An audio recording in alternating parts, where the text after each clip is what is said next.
ഇപ്പോഴത്തെ പല മക്കളുടെയും വിചാരം എന്താണെന്നറിയോ? അവര് പറയുന്ന പല കാര്യങ്ങളും അവരുടെ ഉമ്മാക്കും ബാപ്പാക്കും മനസ്സിലാവുന്നില്ലെന്നാണ്. അവരുടെ ഇഷ്ടങ്ങൾ, അവരുടെ സ്വപ്നങ്ങൾ, അവരുടെ ബുദ്ധിമുട്ടുകൾ ഒന്നും മനസ്സിലാക്കാനുള്ള കഴിവ് ഉപ്പാക്കും ഉമ്മാക്കും ഇല്ലെന്നാണ് ഈ മക്കളുടെ വിചാരം. ഉമ്മയും ബാപ്പയും പറയുന്നത് പറ്റിയിട്ടില്ലെങ്കിൽ റൂമിലേക്ക് പോയി വാതിൽ ഒരൊറ്റ അടക്കൽ, അല്ലെങ്കിൽ ഉച്ചത്തിൽ കുറെ ഡയലോഗ് അടിച്ച് ചാടി തുള്ളി ഒരു പോക്ക്. മക്കൾ മനസ്സിലാക്കേണ്ട ഒരു കാര്യം എന്താണെന്നറിയോ?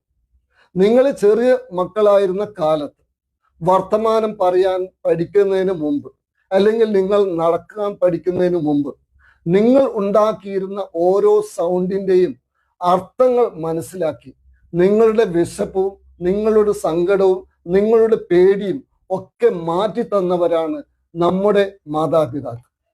അവർക്ക് ചിലപ്പോൾ വലിയ വിദ്യാഭ്യാസമൊന്നും ഉണ്ടായിട്ടുണ്ടാവില്ല.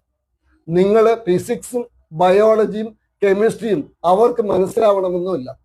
പക്ഷേ അവർക്ക് നിങ്ങളെ മനസ്സിലാക്കാനുള്ള കഴിവുണ്ടായിരുന്നു. നിങ്ങളെ മനസ്സിലാക്കാൻ നിങ്ങളെ പോലെ പഠിക്കേണ്ട ആവശ്യം അവർക്കുണ്ടായിട്ടില്ല. നിങ്ങളെപ്പോലെ സംസാരിക്കാൻ കഴിയണം എന്നും ഇല്ല.